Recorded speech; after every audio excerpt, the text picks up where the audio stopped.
Hello, everyone, and welcome to another episode of Scoliosis Dialogues. We are the official podcast for the Scoliosis Research Society, and we are here live at the annual meeting in Seattle.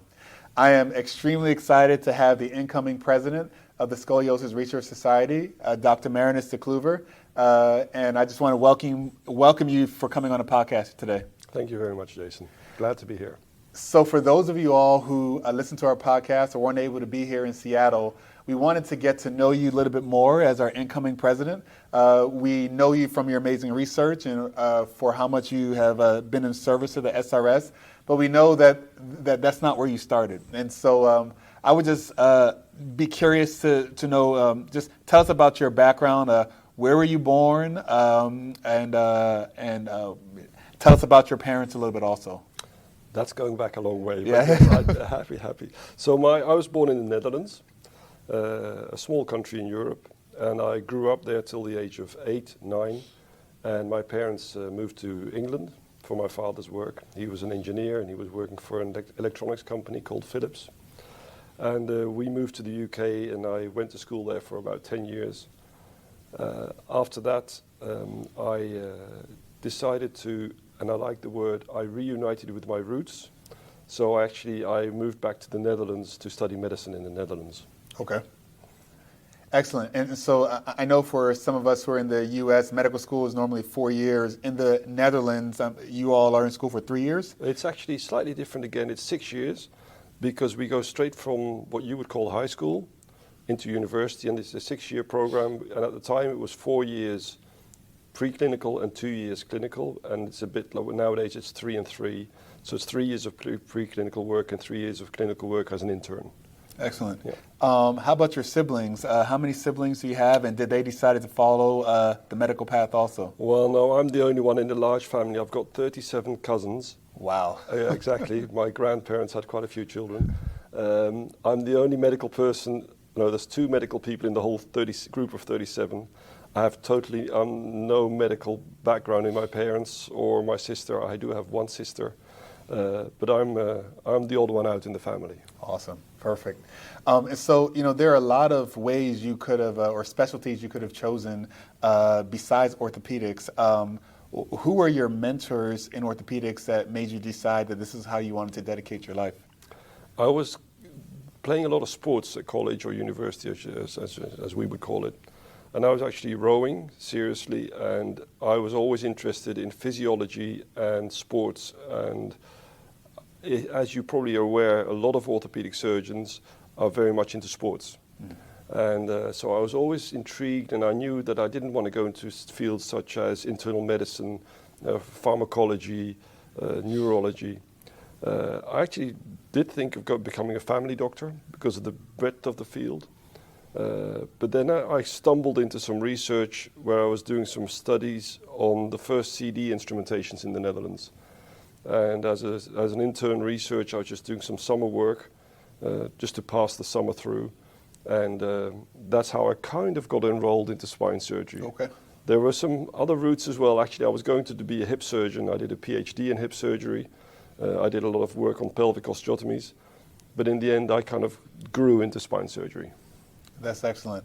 So you grew into spine surgery. I guess on the spine side, who were some of the early kind of orthopedic or even neurosurgical spine surgeons who guided you into the Scoliosis Research Society? Yeah, so I was lucky enough to to be trained in an orthopedic specialty hospital, which was already in the 80s and 90s very much subspecializing.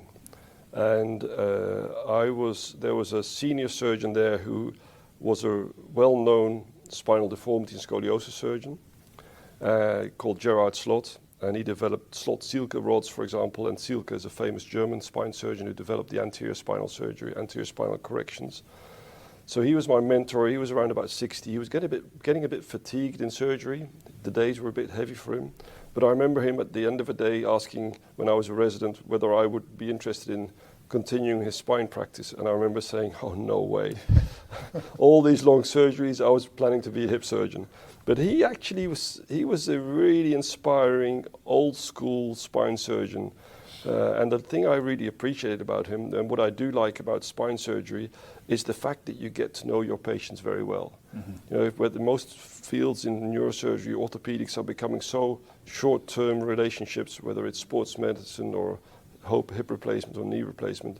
But I've known quite a lot of my patients for a very long time, and I actually have treated children of my earlier patients by now. So I think the long-term relationships with the patients is something that appeals to me about orthopedics, but especially about spine surgery. Excellent. So, you know, we have a lot of beautiful parts of the United States, you know, Florida, Los Angeles, places with perfect weather. But you decided to spend some time in none of those places. You decided to spend your time in Buffalo, New York. Yeah. So please tell us, like, how did you choose that location as one of your first trips to the United States? I think that location chose me. I didn't choose it. So I was actually at an AO basic course in one of the first years of my general surgery residency. I did 3 years of general surgery, which is somewhat atypically long. I really enjoyed the general surgery. I learned a lot of general surgical skills and especially soft tissue skills. I think that made me a better spine surgeon. And I just happened to be drinking a cup of coffee, and I met one of the faculty at the course, who was Larry Bone from Buffalo. And this is the time when there was no internet, obviously, and no cell phones. So I said, you know, I'd like to come and see some of your work. And he said, yeah, come along, you're welcome. And then it ended up being letters and faxes going back and forth. Wow. It took me about 3 months to get my work visa. You know, spending the night outside an embassy in those times because the line was so long. Wow. I ended up in Buffalo, and so as I say, Buffalo chose me. But I really, really enjoyed my period in Buffalo. And there's a couple of people here in the SRS, Chris Hamill, Dan Sucado, who I still know from that time.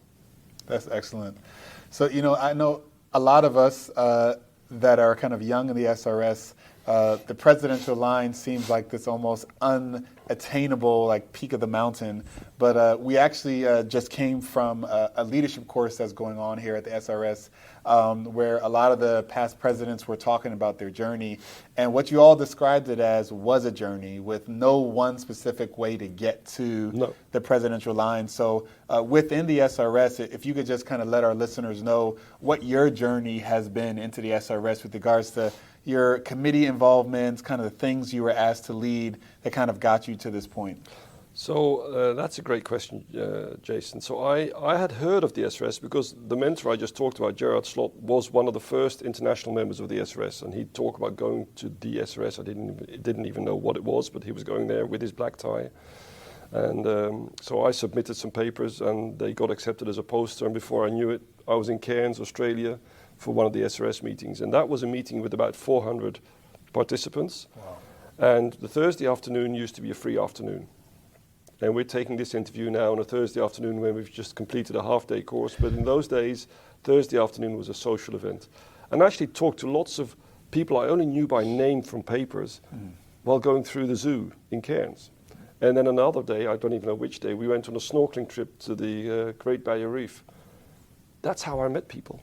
And I suddenly thought, this is a really nice community of friendly people. You're awed by the names, but suddenly you realize they're all just human, just like you and I are. And they were very welcoming, and suddenly you're having a beer or a glass of wine with someone. So the community spirit that I encountered already in 1999 or 8, I can't remember which year it was, I found very welcoming. And I just wanted to be part of that community. It was never my aim to lead the organization. And I think that part of that journey is also somewhat evolutionary. You have chances, you have opportunities. I was riding a bike in Edinburgh, again on one of the half days when they had a social program. And Jim Ogilvie, one of the past presidents, I was cycling next to him for about 20 minutes. We chatted and we talked. And before I knew it, I was on one of the worldwide course committees. Suddenly he put me on a committee, and worldwide courses and international education was something that appealed to me. Yeah.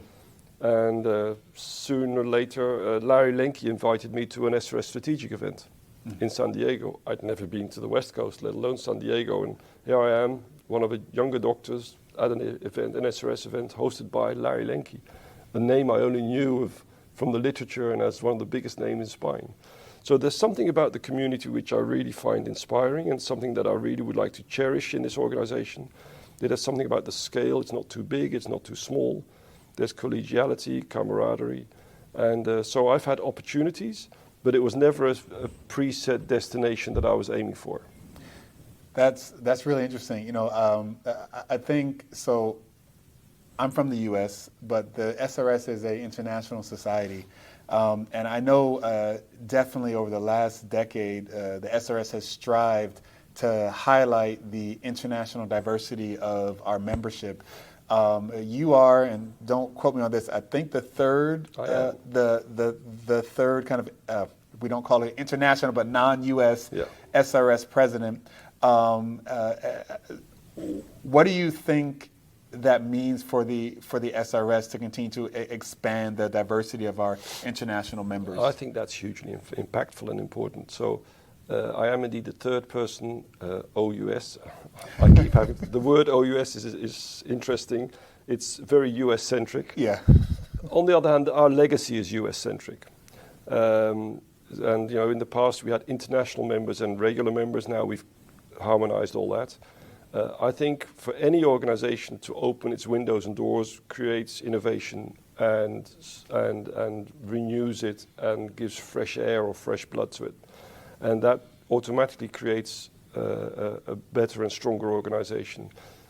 Whether that diversity is geographic, gender, race, ethnicity, it shouldn't be focused on one or the other, but the fact that we are a global organization brings in multiple cultures, medical systems, regulatory systems, different opinions, different aspects in all fields.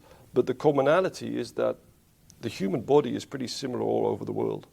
And especially spines are pretty similar all over the world. So the spine conditions that we treat is something that is unique amongst almost all business fields, is that we can share knowledge across all those cultures, across all those countries. And I think for an organization like the SRS, it's really powerful to be outward looking, but also the corollary is you really want to avoid being insular and inward looking.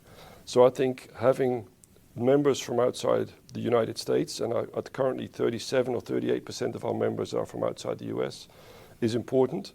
And I think being the third president from outside the US, I'm very proud of it. So before me was Ken Chung from Hong Kong, Muhammad Yazici from Turkey.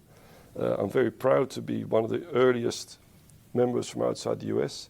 And I think it's very important, as I said, to create this culture and foster this culture, which this organization has done very well over the last few years.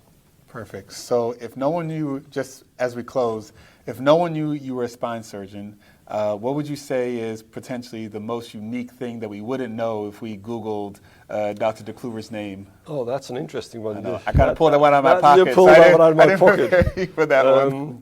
I am, that's a good one. I am a somewhere person.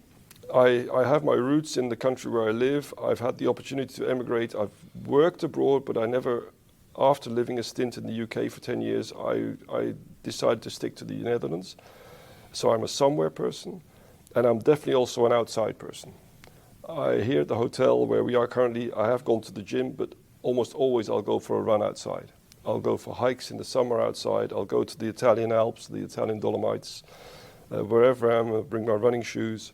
I very much like to be outside. And I think that clears my mind. I enjoy the fresh air.